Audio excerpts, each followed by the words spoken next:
Welcome to Craig's Gun Channel. In this video, we're going to cover the Jennings J22. In the early 1950s, many companies outside the United States produced a variety of small, affordable pistols in calibers ranging from .22 long rifle to .38 special that they imported into the U.S.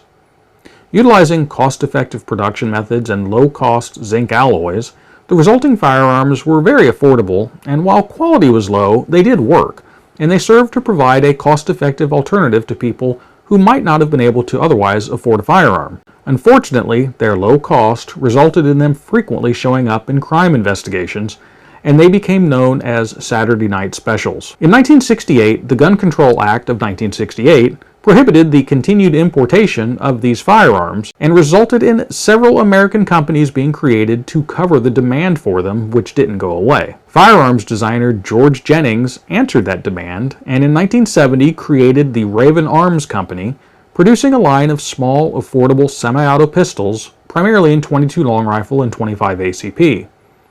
A few years later, George's son Bruce opened the Jennings Firearms Company, producing the J22. Essentially the same firearm as Raven Arms, with branding as the main difference. The design was simple to produce, with most parts being produced from cast zamic, a zinc alloy. You may be familiar with this material as it was commonly used in the cap guns from the 50s, 60s, and 70s. Steel was used where required, such as the barrel, springs, and pins, and the grips were generally plastic, although sometimes you could get them in wood.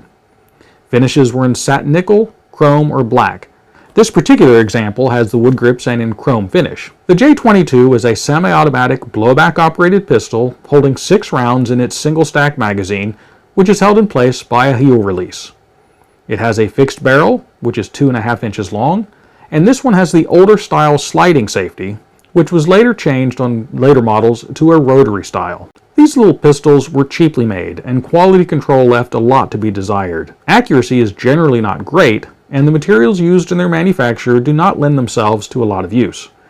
But that likely is not going to be an issue, as they're also known to frequently have operational issues. This example would not extract fired rounds, making it a single-shot pistol. With a lot of effort, you could remove the spent shell and rechamber another one. After a few shots, I just gave up. Upon later inspection, I noted that the chamber had been peened by the firing pin, creating a burr, which is likely what caused the issue. I fixed this, but have not been able to get back to the range yet to see if that actually corrected the problem. Because of that, I would recommend that if you have one of these, don't do a lot of dry firing with it, as this is one of the versions of a .22 long rifle that dry firing will damage the chamber face. In 1985, legal issues caused Jennings Firearms to split into several companies, including Brico and Calwestco. The Jennings name and J22 designation remained for some time. Eventually, Jennings and Calwestco were sunsetted and operations as Brico continued. In 2003, Brico declared bankruptcy and its assets were acquired and operations resumed as Jimenez Arms until 2020, at which time Jimenez Arms declared bankruptcy and its assets were transferred to a new company, JA Industries. However, JA Industries was owned by the same person who owned Jimenez Arms. This led the ATF to investigate, and in 2022 they revoked their license to manufacture firearms. Except for the name and finishes, the guns are all the same. While I don't have actual production numbers, it is safe to say that hundreds of thousands of these little pistols, if not millions, have been produced. They can frequently be found at gun shows or in used gun cases, and prices are based on condition. Generally, you're looking probably around $100 range. I hope that this information is of value, and if you liked the video, I would ask that you hit the like button and subscribe if you want to continue to see more like this. I value your comments and feedback, and as always, until next time, stay safe.